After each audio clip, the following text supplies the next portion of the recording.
plans for you, Peter Parker. Let's go catch a spider.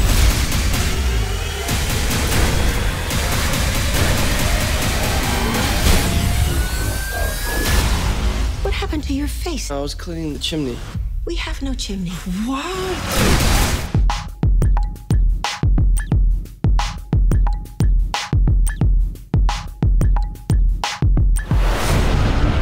This second movie was a blast to make. Action! We got to use new villains, new storylines, new characters that people hadn't seen expressed on film before. We wanted to tell the most ambitious Spider-Man story we could tell.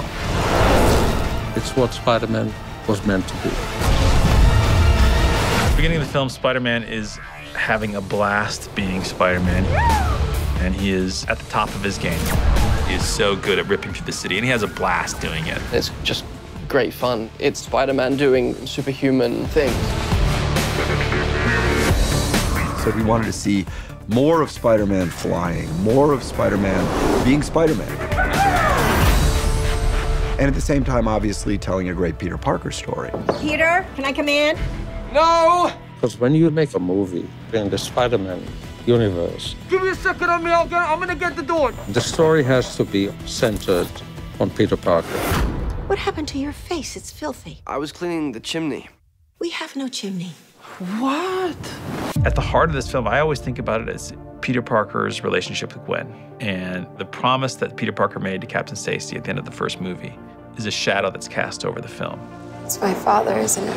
What if something happens to you because of me? I can't lose you too. I wanted to understand and feel the evolution of Gwen and Peter's relationship. Gwen's so exactly what Peter needs, you know, but he's just very confused. So his relationship with Gwen is very complicated. And then she drops this emotional bomb on him. I'm moving to England. I'm up for a scholarship to Oxford. What? Gwen has her own life to lead, and so that's a tricky thing that Peter has to deal with. Peter doesn't want to be apart from her, so that's a deep inner conflict that he has to navigate, and it's painful. But I also want to see the evolution of the parent story and how that affects Peter as the story unfolds. Something you're not telling me, Aunt May. I need to know. I once told you that secrets have a cost.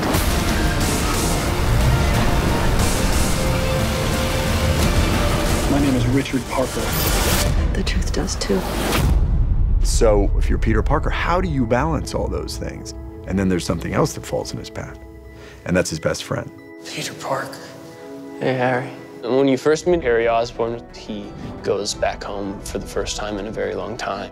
Norman Osborn, the legendary founder of Oscorp Industries, has died. He is survived by his only son, Harry Osborn. Well, they grew up together, and they both kind of lost their childhood. And for Harry, Peter's the only true friend he's ever had. They really care about each other because they know each other's deepest wound.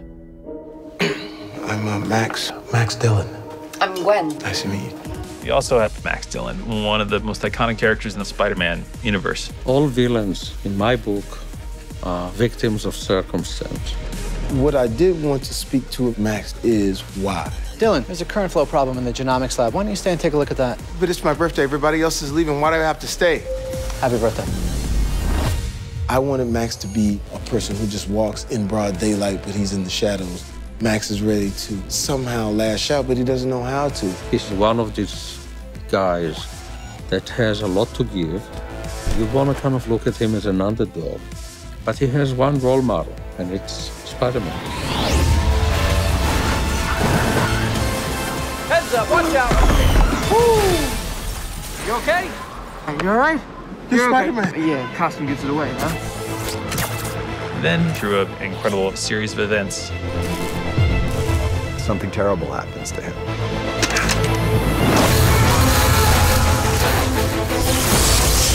So in his transformation into Electro, that's where things go awry. I'm gonna kill the light. but he's terrifying in the scope of his power. So I'm really gonna be a formidable opponent. In this movie, Peter has to confront not only all these massive obstacles and villains, but also an emotional conflict and struggle that will change him forever. And it is a breathtaking story, and it forces Peter to dig so deep into what it means to be Spider-Man.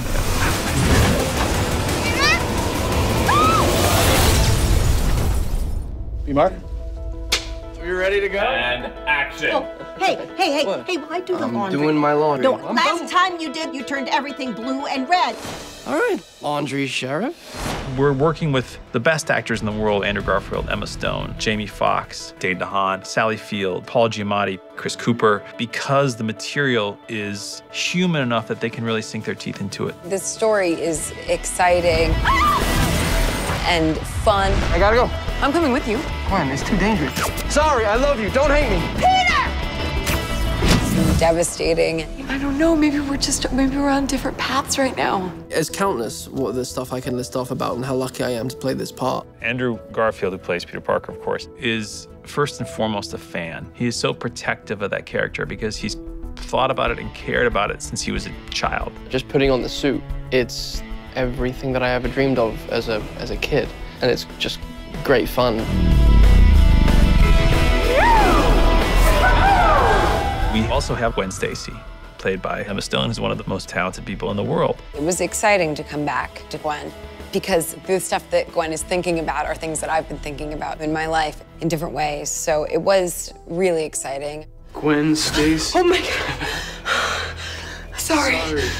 Oh, it's okay. I'm Harry. When we were casting the role of Harry, we saw the screen test with him, and we were all, to a person, just mesmerized, and we thought, that's Harry Osborn.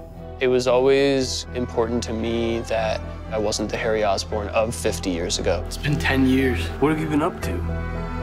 I do some web design. This is a kid that inherits the biggest trust fund in America, and he's not necessarily responsible with it, and that's what I wanted Harry to be. Harry. It's Mr. Osborn. We're not friends. And then you have Jamie Foxx, Academy Award winner, and he's just, this movie is like a dream for him. Jamie built that character. The comb over, the glasses, the gap in his teeth. Like, he came out one day with this costume, and it was just like, there was Max Dillon. And then once I got into the electro makeup, even my voice changed. It was more, remember me, because his vocal cords had been burned. And so now you have this sort of canvas for the CGI guys to work on, and then when you see what it really is, it's like a thunderstorm going on inside Electro. But because we used his actual expressions, all of the CG was there to reinforce what he actually did on the stage on the day as an actor. And then we have Aunt May, which is Sally Field is iconic on her own. We even meet Norman Osborn, who's played by Chris Cooper, and Paul Giamatti, of course, playing Alexei Sestevich. I mean, look at this cast, and it's the best and the brightest. It's a pleasure. Here we go, and 3, 2, 5, action! I think what this movie accomplished beyond a shadow of a doubt is that this great action is driving the story. We wanted every action sequence to feel visceral, like there was real danger. So it required doing very, very dangerous stunts. And we have this opening massive car chase. It's very, very big and real, resorts to very little CG. So it starts the movie off with a bang. The trick is there is no trick. What you're seeing is a 50-mile-an-hour, 100,000-pound truck driving over a police car as it's going along. I thought a lot more of it was going to be green screened. Andrew was actually on the front of the truck a lot of the time and hanging off the side, which was really cool. Andrew likes to push boundaries. I love being physical, and it's important for me to do that creatively. It's one of my favorite things to do. It's just a really great gift of playing this part. Andrew is very heavily involved in the stunts. He's walking up the walls and over the ceiling and high up on a real building. You need a very physical actor that can do it. We even had a combination of Andrew and a stunt double that copied a move, footstep for footstep, from Buster Keaton, where he grabs a moving car. Nice outfit. Thanks. We have the most amazing stunt team. What they had to deliver in New York City, it was amazing. The idea of being able to shoot this production all in New York is really appealing. But the big major set piece is Times Square. We're shooting first day in Times Square proper. We are in Times Square, and to be out here, it's awesome. It just gives it that, that authenticity, and we wanted that. But we're building a huge section of the northern part of Times Square so we can have as much control over it as possible. Once the sequence starts, it's about all these things sort of being thrown around.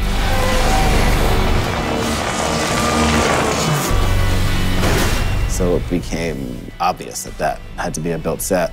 What was less obvious was how much of it had to be built. And Times Square is actually lit by the billboards. You don't need other lights there because there's so much light.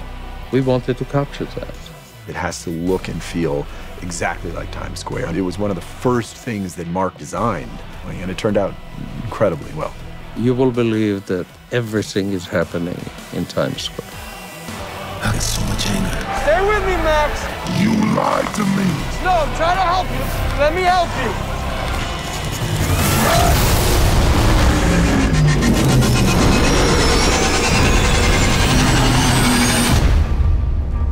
Mark never loses sight of what's happening emotionally for the characters in the movie, even in the most crushingly enormous action sequence. And I think that gives these movies a whole other layer.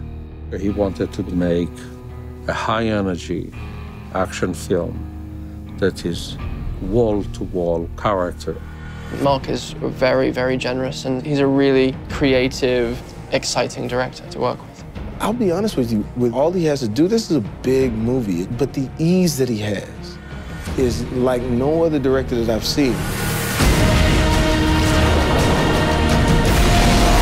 With the incredible visual effects and stunt team and actors we have at our disposal, creating a world that is as fantastic and as thrilling and as fun and as vibrant as you can imagine is a blast. It's by far the most fun I've ever had getting to make a film.